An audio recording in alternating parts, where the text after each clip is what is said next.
بسم اللہ الرحمن الرحیم. لمس اکسیر بائی وہیبہ فاطمہ. قسط نمبر 32. Long episode. گاڑی جو ہی سنسان سڑک پر رکی، ذوالنورنین کا دل ہتھیلی پر دھڑکنے لگا، پر اتنا پوچھنے کی بھی ہمت نہیں تھی کہ آپ کیوں گاڑی روکی. مکمل انجان بننے کی کوشش کرتی وہ گاڑی سے باہر رکی ہوئی سڑک کو دیکھنے لگی. جب اسے محسوس ہوا ضیاء اپنی طرف کا دروازہ کھول کر باہر نکلا ہے، اسے خدشہ تھا کہ کہیں وہ پیچھے نہ آئے. وہ تو اب بھاگ بھی نہیں سکتی تھی کیونکہ گاڑی کا دروازہ نہیں کھلنا تھا. دل کی دھڑکن تو تب بند ہونے لگی جب ضیاء دروازہ کھول کر اس کے برابر میں بیٹھا اور زوردار آواز کے ساتھ دروازہ بند کیا. نورین مزید دروازے کی طرف کھسکتی اپنی ہتھیلیوں کو دیکھنے لگی، جیسے وہاں زندگی کا سب سے امپورٹنٹ نظارہ ہو، اور اس سے زیادہ اہم تو کوئی کام تھا ہی نہیں. کیا ہتھیلی پر کچھ لکھا ہے؟ ضیاء نے زچ ہوتے اسے گھورتے ہوئے پوچھا. مجھے گھر جانا ہے. ضیاء کی بات کو نظر انداز کرتے اس نے بہت معصومیت سے گزارش کی تھی کہ ضیاء بھویں اچکائے اسے دیکھنے لگا. کس کے گھر؟ ضیاء نے جان بوجھ کر ٹیڑھا سوال پوچھا. نورین نظریں اٹھاتے نہ سمجھی اور گھبراہٹ سے اسے دیکھنے لگی. میرے گھر، فوراً جواب دیا. ڈر لاحق ہوا کہیں وہ ڈریکولا اپنے گھر نہ لے جائے. تم یہ ڈرنے کی اور اوور ایکٹنگ کیوں کر رہی ہو؟ تھپڑ مارتے وقت ڈر نہیں لگا تھا؟ نورین کی آنکھوں میں خوف دیکھتے وہ صحیح معنوں میں تپ گیا تھا. میرے ساتھ کبھی کسی نے ایسا نہیں کیا. کبھی مجھے کسی نے اتنا نہیں ڈانٹا اور نہ ہی کسی نے مجھ سے اتنے غصے میں بات کی. کیا معصومانہ ادا تھی. وہ اس ظالم سے بھی اس کے ظلم کا شکوہ کر رہی تھی. ضیاء کی بات کو نظر انداز کیے وہ دل میں چپتی بات بول گئی تھی. ضیاء نے آنکھیں چھوٹی کیے اسے گھورا اور صرف غصہ کرنے کے علاوہ میں نے کیا کیا ہے تمہارے ساتھ؟ Let me guess. تمہیں بیڈ ٹچ کیا؟ یا ابھی ضیاء بول ہی رہا تھا کہ نورین آنکھیں پھاڑے اسے دیکھے نفی میں سر ہلانے لگی. پر تم ثنا کے سامنے پریٹینڈ ایسے ہی کر رہی تھی. اتنا ڈرنا، ایسے تماشا کرنا، دیکھنے والا یہی سمجھے گا کہ ضیاء نے ہاتھ صاف کر لیا. ڈھکے چھپے الفاظ میں وہ بہت گہری بات کہہ گیا تھا، لیکن آگے سے ملنے والا جواب سن کر ضیاء کا دماغ بھگ سے اڑ گیا تھا. تو صحیح تو سمجھے گا کہتے ہوئے آواز بھرا گئی تھی، جبکہ ضیاء کو سکتہ ہونے لگا. واٹ؟ اگلے ہی لمحے وہ حیرت سے چیخا تھا. میں نے تم پر کب ہاتھ صاف کیا؟ ہاں، اگر میں نے ہاتھ صاف کیا ہوتا تو تم سلامت نہیں بیٹھی ہوتی یہاں. ضیاء نے ماتھے پر بل ڈالے غصے سے کہا. وہ لڑکی تو اس کے منہ پر ہی اس پر اتنا بڑا الزام لگا رہی تھی. ذوالنورنین سلطان کو کبھی کسی نے اتنی تکلیف نہیں دی. جانتے ہو میرا دل بند ہو گیا تھا. نورین کی باتیں سن ضیاء کا دل کیا اپنا سر پھاڑ لے. یہ بے وقوف لڑکی اس کی سن ہی کب رہی تھی. وہ تو اپنی ہی بات پر اٹکی ہوئی تھی. لاؤ دکھاؤ دل، میں چیک کرتا ہوں ٹھیک چل رہا ہے یا میں ٹھیک کروں. غصے سے تپتے نورین کا بازو کھینچا تھا کہ نورین تھوک نکلتی اسے دیکھنے لگی. میری جان نکل گئی تھی.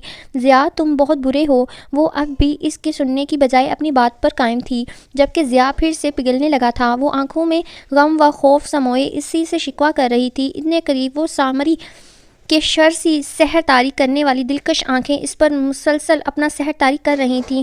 دل کیا ان آنکھوں کو چوم لے، پر اختیار کہاں تھا. اسی لمحے ضیاء کو اس بات کا بھی شدت سے ادراک ہوا تھا کہ وہ لڑکی بولڈ نہیں تھی. جبھی تو ضیاء کی کھلی ذو معنی باتوں پر بھی اس کا رسپانس اچھا خاصا ٹھنڈا تھا. یہ ہاتھ دیکھ رہی ہو اپنا؟ بہت نرم ہے. نورین کا سیدھا ہاتھ اپنے ہاتھ میں لیتے نورین کے سامنے کیا. نورین تھوک نکلتی اپنے ہاتھ کو دیکھنے لگا وہ اچانک اس کا ہاتھ توڑ دے گا. یہ میری پیدائش سے لے کر اب تک پہلا ہاتھ ہے جو میرے گال پر اتنے زوردار انداز میں پڑا ہے. اس کے بعد بھی سلامت ہے اور اس کے بعد بھی مجھ سے شکوہ کر رہی ہو. وہ بہت سنجیدہ تھا. شاید ارادہ مقابل بیٹھی لڑکی کو احساس دلانے کا تھا کہ دیکھو تم کس قدر خاص ہو. پر ذوالنورنین اس کی توقع سے زیادہ بیوقوف تھی. تم میرا ہاتھ توڑ دیتے، ذوالنورنین کہتی ساتھ چہرہ ہاتھوں میں چھپا کر پھوٹ پھوٹ کر رو دی. ضیاء منہ کھول لے اسے دیکھنے لگا. ابھی کچھ نہیں کیا تھا تب اس لڑکی کا یہ حال تھا. اگر کچھ کر دیتا تو کیا ہوتا مجھے نہیں معلوم تھا. تم اتنی زیادہ ڈرپوک اور حساس ہو، پر تمہیں اب سبق مل گیا ہے. آئندہ اگر ہاتھ اٹھایا تو سچ میں توڑ دوں گا. دانت پیس کر غصے سے کہا، کیونکہ سامنے بیٹھی لڑکی بھلا اس کی نرمی بھی کب سمجھ رہی تھی. وہ اسے سمجھ نہیں رہی تھی اور اس سے قطع تعلقی پر آمادہ وہ پتھر دل شہزادہ جانے کیوں چاہتا تھا کہ وہ اسے سمجھے. تم بہت برے ہو. وہ روتے ہوئے صرف اتنا ہی بولی تھی. نہ جانے کیوں ضیاء کو اس کے منہ سے نکلا یہ جملہ بری طرح چبھا تھا. بہت زیادہ، تمہاری سوچ سے بھی بہت زیادہ. نورین دانت پیستے اس کا سرخ ہوتا چہرہ دیکھا. نورین میری بات غور سے، بار بار ہاتھ کا ذکر ہو رہا ہے. ہاتھ اٹھایا، ہاتھ ایسے تو وہ نا توڑ دو گے ایسے. مجھے بات بھی ہاتھ ہی لگا. نورین میری بات غور سے سنو۔ ضیاء نے سنجیدگی سے اسے مخاطب کرنا چاہا مگر جواب ندارت تھا، وہ سننے کو راضی جو نہیں تھی۔ میری بات سنو نورین، مستقل نورین کو روتا دیکھ اس بار وہ زور سے چیخا تو نورین رونا بھول کر پتھر کا بت بن گئی۔ میں ایک خود غرض اور شدت پسند انسان ہوں، محبت ہو یا نفرت دونوں جذبوں میں جان دینے سے بھی گریز نہیں کرتا، اور مسئلہ سارا یہ ہے کہ میں پھر اپنے مقابل ایک سیکنڈ میں ذرا پنکھا چلا لوں، مجھے بہت گرمی لگ رہی ہے۔ ہاں اوہ لائٹ آن ہو گیا۔ میں اپنے پھر کہاں گیا میں پھر اپنے مقابل سے پھر میں اپنے مقابل سے ریٹرن میں بھی اتنی ہی شدت سے کیا چاہتے ہو؟ مسئلہ سارا یہ ہے کہ میں پھر اپنے مقابل سے ریٹرن میں بھی اتنی ہی شدت چاہتا ہوں۔ اگر میں کسی سے نفرت کروں تو اس بندے پر بھی فرض ہے میری نفرت کا جواب اتنی ہی شدت سے دے، اور اگر میں کسی سے محبت کروں تو پھر تو اس شخص پر بھی فرض ہے کہ وہ مجھ سے میری ہی طرح کی محبت کرے۔ جانتی ہوں میں اپنے ماں باپ اور دوستوں سے محبت کا جذبہ رکھتا ہوں اور ارسلان نیازی سے شدید نفرت کا۔ نورین جو پتھر بنی بیٹھی تھی ضیاء کی بات سن کر زبان خشک لبوں پر پھیرنے لگی۔ ضیاء نے اس کا یہ رد عمل بغور دیکھا اور نظر دوسری جانب پھیر لی۔ تم مجھے یہ سب کیوں بتا رہے ہو؟ نورین سوال پوچھتی جملہ ادھورا چھوڑ گئی تھی، اسے واپس گھبراہٹ ہونے لگی تھی۔ ضیاء سے خوف محسوس ہونے لگا تھا۔ میں تمہیں یہ سب اس لیے بتا رہا ہوں کہ جن سے میں محبت کرتا ہوں نا، یعنی سب سے پہلے میرے ماں باپ سے، تو ان کے اور میرے درمیان احترام کا رشتہ ہے، دوستوں سے وفاداری کا۔ ان میں سے کوئی بھی میرے تابع نہیں ہے، جب بھی میری محبت ان کے لیے نقصان دہ نہیں۔ پر میں تمہیں واضح الفاظ میں وارن کر رہا ہوں نورین کہ اگر مجھے تم سے محبت ہو گئی تو یاد رکھنا تب تم میری دسترس میں ہوگی، میری تابع ہونے کا مطلب سمجھتی ہو؟ میری پابند ہوگی، تمہاری سانس تک محتاج ہو جائیں گی میری۔ ضیاء نے سخت الفاظ ادا کرتے نرمی سے اس کا چہرے پر جھکتے لٹ کان کے پیچھے کی۔ ضیاء نے محسوس کیا نورین سانس اٹک اٹک کر لے رہی تھی، یقیناً اس کا خوف تھا پر وہ نظر انداز کر گیا۔ میرا غصہ، میرا ہر جذبہ تم سے منسوب ہوتے ہوئے تمہارے ہی وجود پر اترے گا، اس لیے پلیز پلیز نورین میری نفرت یا محبت کسی بھی جذبے کو اپنی جانب متوجہ کرنے کی کوشش مت کرو، مجھ سے دور رہو، جتنا دور ہو سکے اتنا دور ہو سکے۔ تو وہ کہتے کہتے رک گیا۔ خیال آیا 6 ماہ ہی تو رہ گئے، یونی کہ پھر تو وہ ویسے بھی نہیں دکھنی تھی۔ Got it. نورین کو یوں ہی پتھر کی طرح جمع ہوا دیکھ نورین کے سامنے چٹکی بجائی تو نورین تیزی سے اس بات میں سر ہلانے لگی۔ گھر ہچکیاں دباتے صرف اتنا ہی منہ سے نکلا تھا۔ ضیاء اس بات میں سر ہلاتے گاڑی سے باہر نکلنے لگا، پھر گہری سانس لیتے ایک نظر پلٹ کر پیچھے دیکھا، سر جھکائے وہ رونے کے شغل میں مصروف تھی۔ کتنی پاگل تھی یہ لڑکی، اگر ایک مرتبہ بھی اپنے اس فیس سے باہر نکل کر دیکھتی تو اندازہ ہوتا کہ وہ اکڑو شہزادہ کیا کیا انکشاف کر گیا تھا، بہت باریکی سے نورین پر اس کی اہمیت واضح کر گیا تھا۔ نفی میں سر ہلاتے ضیاء ڈرائیونگ سیٹ پر بیٹھا اور بنا ایک نظر پیچھے دیکھے ذوالنورین کے گھر کی طرف گاڑی موڑی۔ اسے ذوالنورین کا گھر معلوم تھا، نہیں جانتا تھا کب سے کیونکہ کبھی اس کے گھر جانا ہی نہیں ہوا تھا، پھر بھی اسے معلوم تھا۔ اگر ذوالنورین کو ہوش ہوتا تو یقیناً یہ سوال قابل تفتیش تھا۔ گاڑی نورین کے گھر کے کونے پر رکی تو اس نے دوبارہ نظر اٹھا کر نورین کو دیکھا جو اب تک رونے میں مشغول تھی۔ گھر آ گیا تمہارا، اس نے جھنجھلا کر کڑک لہجے میں کہا۔ نورین نظر اٹھا کر کھڑکی سے باہر دیکھنے لگی۔ جب ضیاء نے ڈور ان لاک کیا پر نورین اچانک چہرہ نیچے جھکاتی خود بھی نیچے جھک گئی۔ کیا ہوا؟ ضیاء نے حیرت سے پوچھا۔ میرا کزن گلی سے جا رہا ہے، اسے اچھا نہیں لگے گا اگر اس کے سامنے کسی لڑکی کی گاڑی سے اتری۔ نورین نے غصے سے جواب دے کر یہ جتایا کہ ضیاء کو اسے زبردستی چھوڑنے نہیں آنا چاہیے تھا، جبکہ ضیاء نے باہر ایک لڑکے کو گزرتے دیکھا۔ اب وہ اسے اس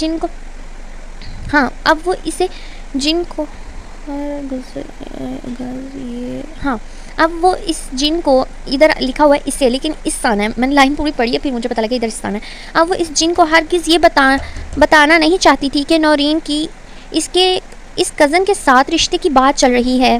دونوں جانب سے تقریباً ہاں ہے، اور جلد اس کی پھپھو باقاعدہ طور پر اس کی رسم کرنے والی تھیں۔ ضیاء کو اپنے تن بدن میں اچانک شعلے بھڑکتے محسوس کیے۔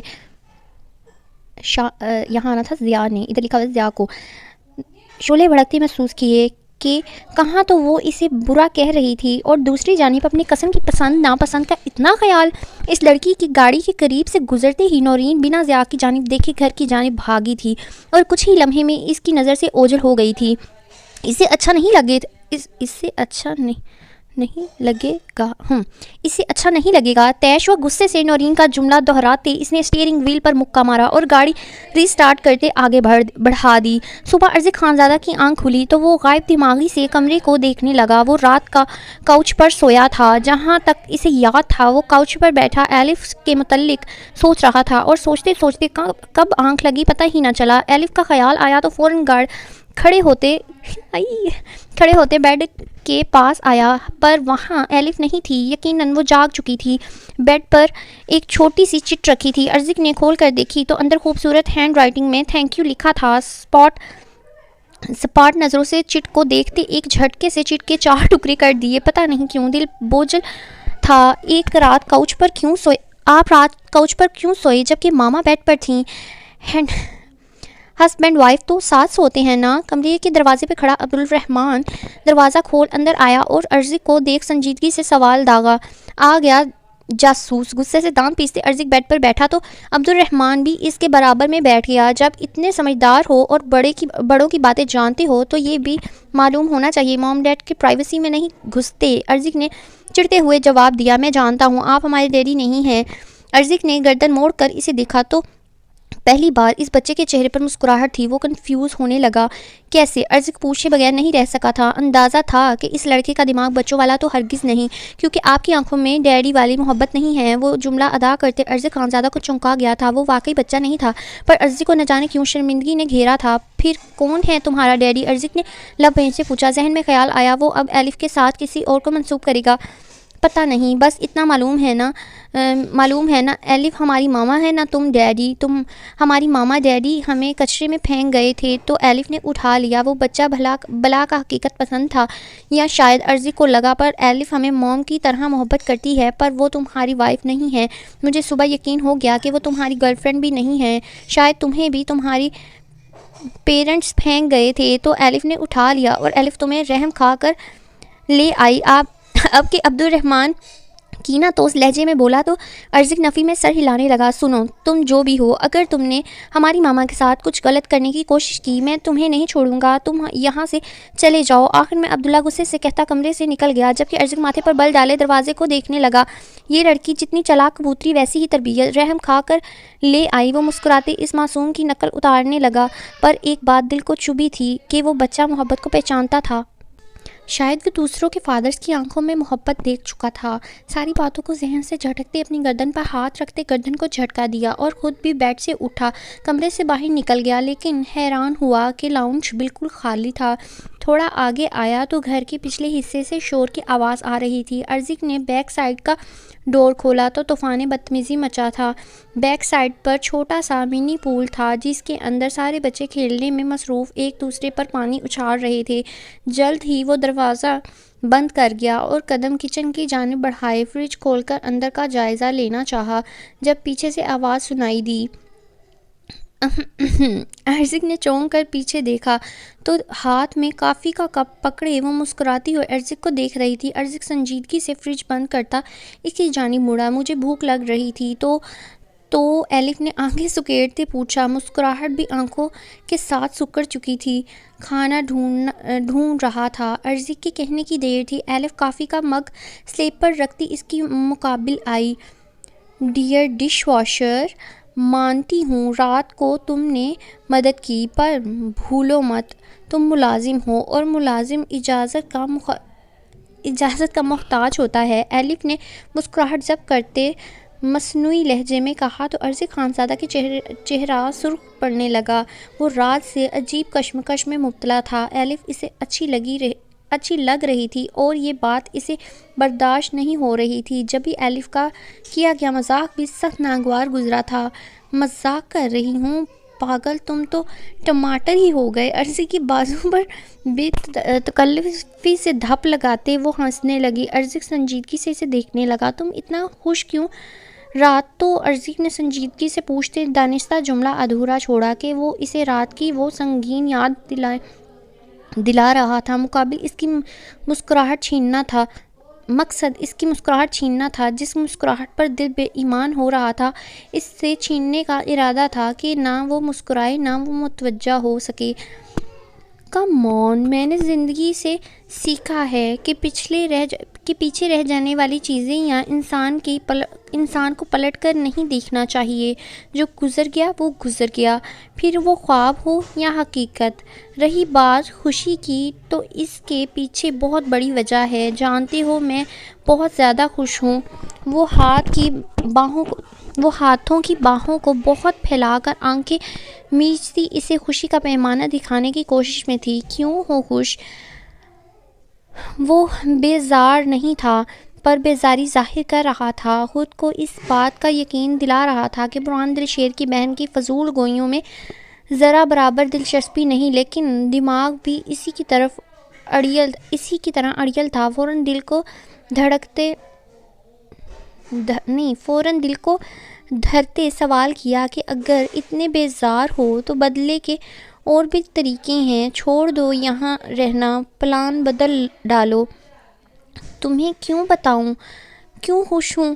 ایلف یک دم سیریس ہوتے پوچھنے لگی تو ارزق کندھے اچکائے کچن سے باہر نکل گیا۔ صاف اشارہ تھا، نہ بتاؤ، مجھے سمجھ نہیں آتا تم نوکر ہو یا کسی بڑی کمپنی کے مالک ہو۔ میں جانتی ہوں، ایلف جھنجھلاتی بولی، لیکن ارزق کے قدم جکڑ گئے۔ وہ پلٹ کر نہ سمجھی سے ایلف کو دیکھنے لگا۔ کیا ایلف حقیقت جان گئی تھی؟ ایسے کیا دیکھ رہے ہو؟ شکل دیکھی اپنی؟ خیر، شکل سے اچھے خاصے ہو، پر اکڑ ایسی ہے جیسے کوئی ملینئر ہو۔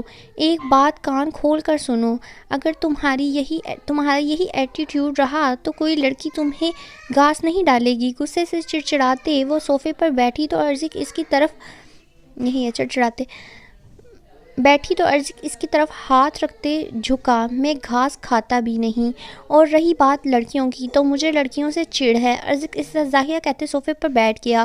اوہ مائی اللہ، تم دھوکے سے یہاں آئے ہو؟ کہیں تم وہ تو نہیں جو لڑکیوں سے نفرت کرتا ہے، سائیکو ہوتا ہے اور خوبصورت لڑکیوں کو قتل کر دیتا ہے؟ اور تم یہاں مجھے قتل؟ ایک منٹ، تمہیں کس نے کہا تم خوبصورت ہو؟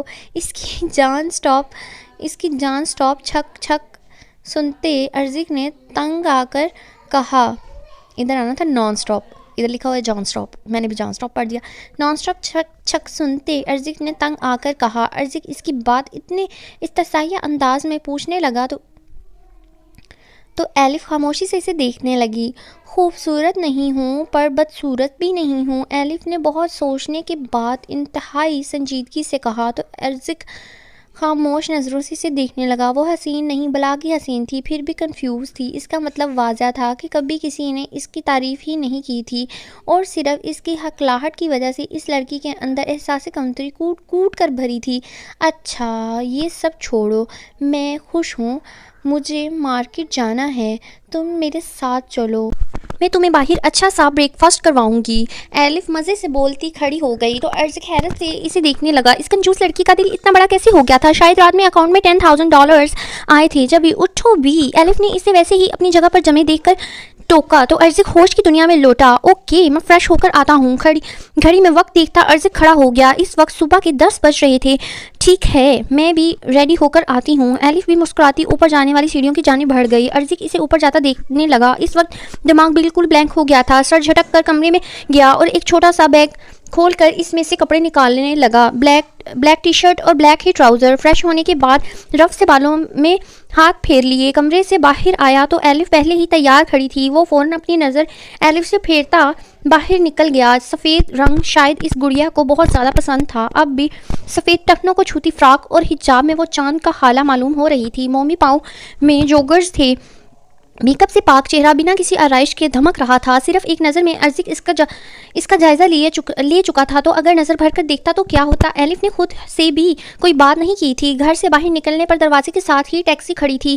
وہ فوراً ہی اندر بیٹھ گئی۔ ڈر لاحق تھا کہیں کتا نہ آ جائے۔ ارزق بھی مسکراہٹ دبائے اندر بیٹھ گیا۔ وہ لوگ گھر سے قریبی بڑے گروسری اسٹور گئے تھے۔ وہاں جاتے ہی ایلف نے اسے ٹرالی تھمائی تھی اور ارزق اس کے پیچھے چل رہا تھا۔ یہ لو۔ ایلف جو سامان ٹرالی میں ڈال رہی تھی اچانک مڑتے چاکلیٹ چاکلیٹ کریم رول کا پیکٹ ارزق کی طرف بڑھایا۔ یہ کیا ہے؟ ارزق نے رول تھامتے پوچھا۔ تمہارا ناشتہ، ایک آنکھ ونک کرتی وہ آنکھیں چھپک کر بولی۔ کیا بکواس ہے، اس ناشتے کا کہہ رہی تھی تم؟ وہ اچانک بھڑک گیا تھا۔ ایکسرسائز کر کے اس کی باڈی پھول چکی تھی، اسے مکمل غذا چاہیے تھی۔ مذاق کر رہی تھی مذاق کر رہی تھی الو، ایلف کہتے ساتھ ہنسنے لگی۔ تم تو اتنے موٹے ہو، بہت سارا ناشتہ چاہیے ہوگا۔ وہ اس کی اتنی محنت سے بنائی گئی باڈی کو موٹا بول کر اس کے کثرتی بدن پر فاتح کر رہی تھی۔ ارزق ایلف کو نظر انداز کیے وہ کریم رول کا پیکٹ کھول گیا۔ بھوک شدید تھی، یہ بھی غنیمت ثابت ہوئے تھے کیونکہ وہ ٹائم روٹین کا پکا تھا۔ 8:30 بجے ناشتہ کرنا اس کی عادت تھی۔ ایلف نے تقریباً سارا سامان بچوں کا خریدا تھا، لیکن ارزق کا ناشتہ یہ بول کر اڑا دیا تھا کہ میں تمہیں گھر پر بہت اچھا بنا کر دوں گی۔ باہر کا انہیلتھی ہے۔ سامان واپسی پر جس رائڈ میں وہ سوار ہوئے تھے وہ آدھے راستے میں دگا دی گئی تھی، تو ایلف نے پیدل آنے کا فیصلہ کیا۔ ارزق نے یہ سوچ کر اعتراض نہ کیا کہ جتنا اس لڑکی نے اسے پریشان کیا ہے اس کا حساب گلی کے کارنر پر ہی بے باک ہوگا۔ یہ سوچ آتے ہی ہونٹ کمینے پن سے مسکرانے لگے۔ وہ شاپرز اٹھائے ایلف کے ساتھ چلنے لگا۔ راستے میں ایلف کے نان سٹاپ باتیں سنتے کان میں خارش ہونے لگی، پر دل کو کہیں نہ کہیں اس کا بولنا اچھا لگ رہا تھا۔ ایلف باتیں کرتی اپنی دھن میں چڑھ رہی تھی کہ گلی میں قدم رکھتے پاؤں تھمے، جس کے باعث پیچھے چلتا ارزق اس سے ٹکرا گیا۔ اس سے پہلے ارزق کچھ کہتا ایلف بول پڑی۔ پیچھے ہٹو، اتنا چپکنے کی ضرورت نہیں ہے، نوکر ہو نوکر بن کر رہو، بلڈی ماسے۔ ناک چڑھاتے اس نے مالکانہ انداز میں کہا تو تھیلی پکڑے ارزق خانزادہ نے اس کی پشت کو ہونہار نظروں سے گھورا۔ 2 بوٹیاں کھلا کر وہ کنجوس مکھی چوس اس کے جسم کا خون چوس گئی تھی۔ شکل سے معصوم دکھنے والی ایلف نے اس کا معصومیت سے اعتبار اٹھا دیا تھا۔ اب بھی مارکیٹ سے ڈھیر سارا سامان اس کے ہاتھوں میں پکڑاتی وہ اسے ہی کہہ رہی تھی، لیکن اتنے غصے کے باوجود ارزق کے ہونٹوں پہ شیطانی سی مسکراہٹ رنگی تھی۔ اپنی گلی آ چکی تھی۔ یقیناً ایلف کا دشمن گلی کے اندر ہی مٹر گشتی کر رہا تھا۔ استہزائیہ ہنسی وہ غیر محسوس طریقے سے گلی کے کونے پر ہی رک گیا۔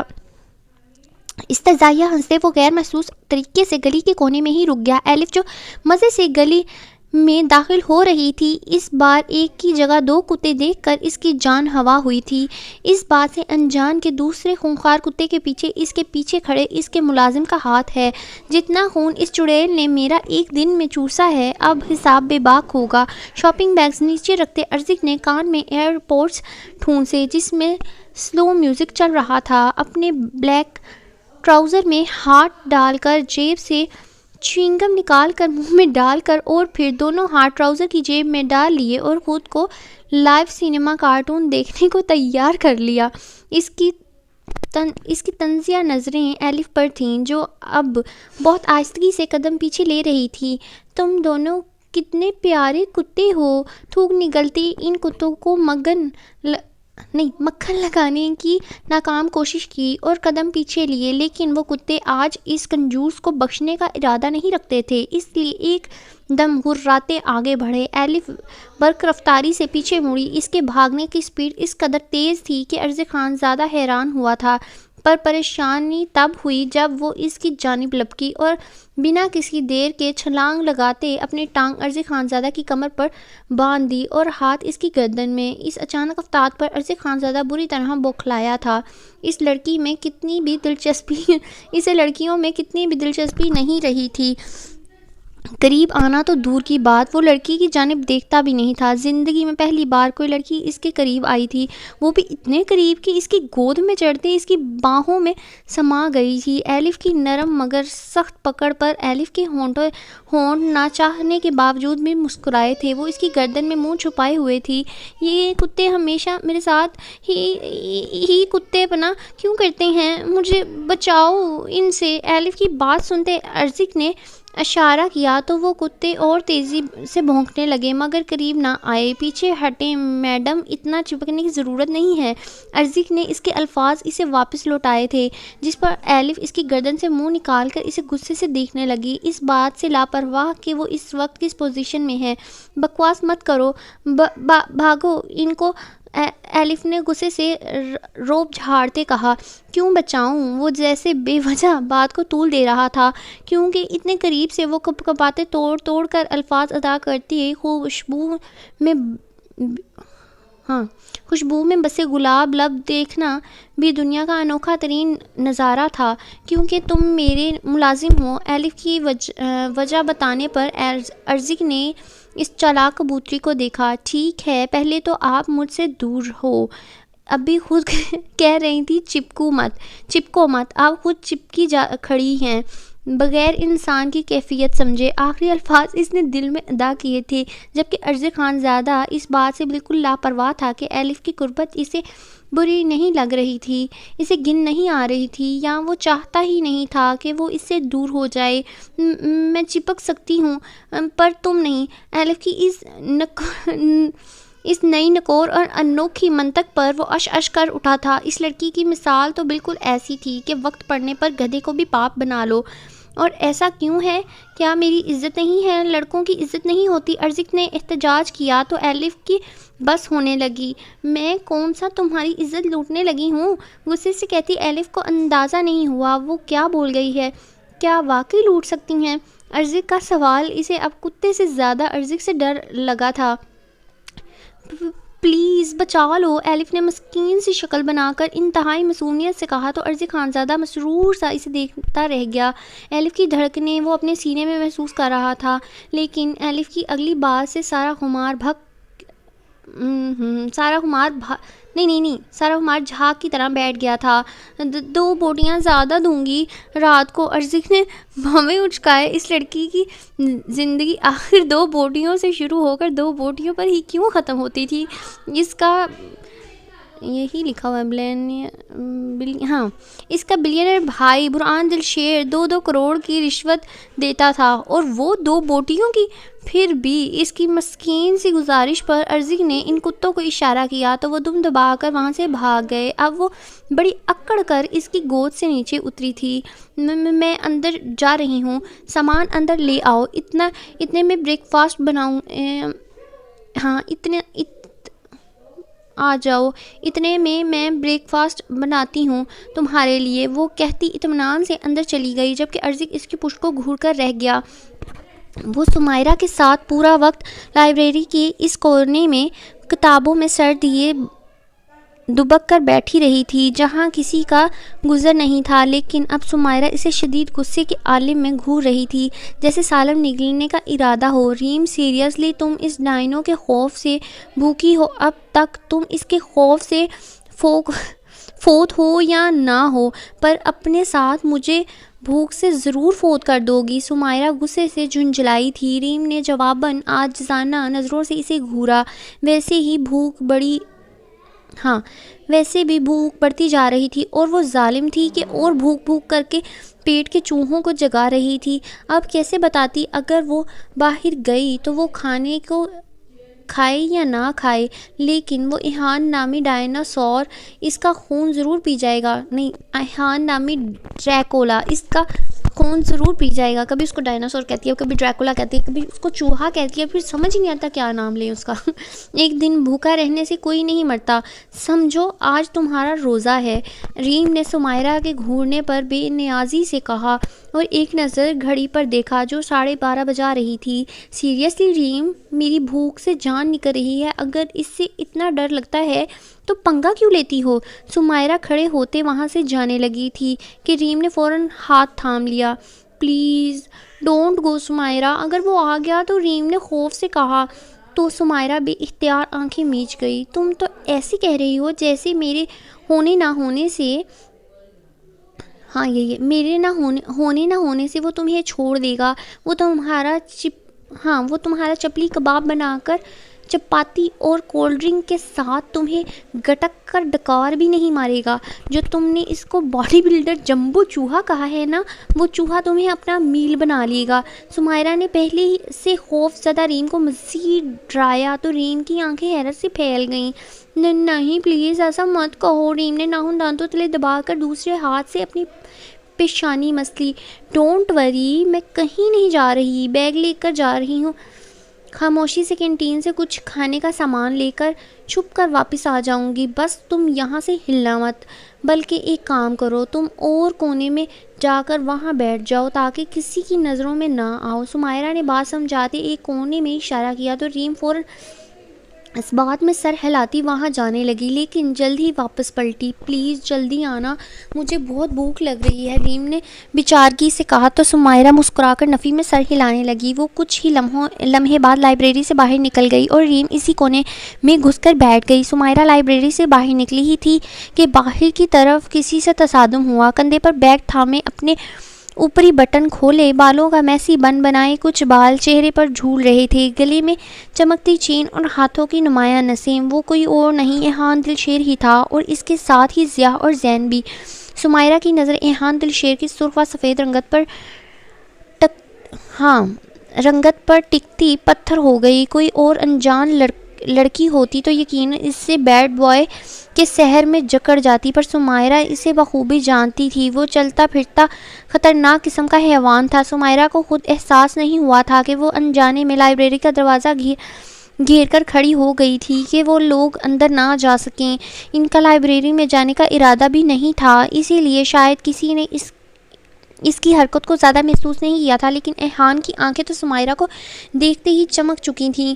اگر یہ لڑکی یہیں تھی تو وہ باتونی بھیگی بلی بھی یہیں کہیں چھپی بیٹھی تھی.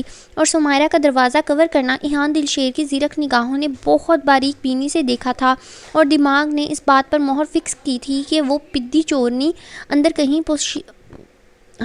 کہیں روپوش تھی. ہونٹوں کے کنارے بے ساختہ شیطانی مسکراہٹ سے جلے. سوری, جلدی میں تھی, آپ لوگوں کو دیکھا نہیں. ماتھے پر شہادت کی انگلی سے کھجاتے اپنی گھبراہٹ چھپاتے خجالت سے کہا, تم کہاں جا رہی ہو؟ تمہاری تو کلاس آن ہے.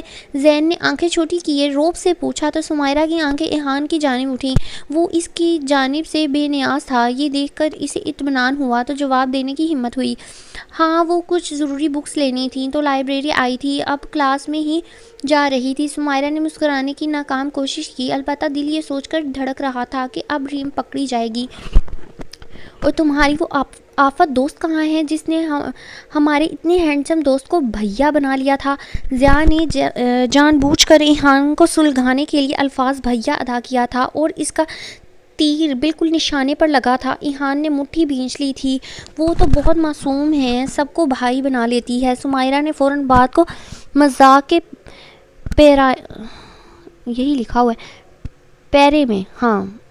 پیرے میں پیراگراف والا پیرا ہے شاید, مجھے لگتا ہے پیرے میں اڑانا چاہا, پر سامنے زین اور ضیاء کھڑے تھے جو کسی بھی پولیس سے زیادہ تفتیشی تھے. تم یہ بتاؤ وہ ہے کہاں؟ زین نے واپس سوال دہرایا تو سمیرہ مزید گڑبڑا گئی. وہ شاید پچھلے گراؤنڈ میں نوٹ ریڈی کر رہی ہے, یہاں لائبریری میں نہیں ہے, میں چیک کر چکی ہوں.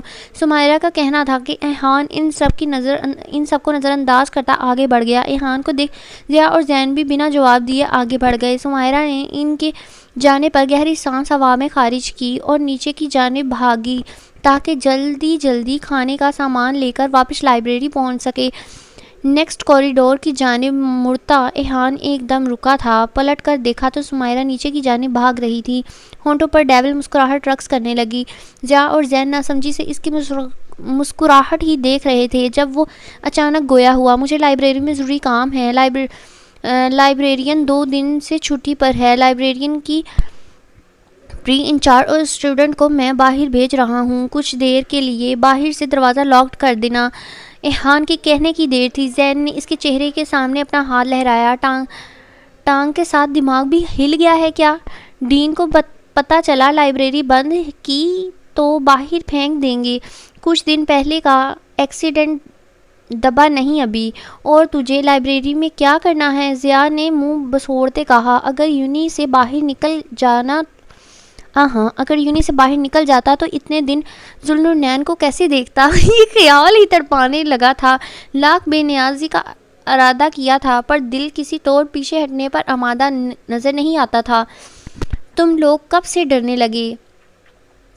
مجھے ایک ضروری کام ہے، کچھ سوالوں کے جواب ڈھونڈنے ہیں، لیکن اگر تم لوگ نہیں کر سکتے آئی ول مینیج۔ ایحان ان دونوں کو ہی پیچھے کرتا لائبریری کی جانب بڑھا تو ضیاء اور زین کو بھی مجبوراً جانا پڑا۔ ایحان کے اندر جانے کے بعد کچھ ہی دیر میں لائبریری میں بیٹھی تمام لڑکے لڑکیاں باہر آ گئیں اور ضیاء اور زین نے لائبریری کا دروازہ بند کر دیا اور دروازے کی دونوں جانب پہرے داری کے لیے کھڑے ہو گئے۔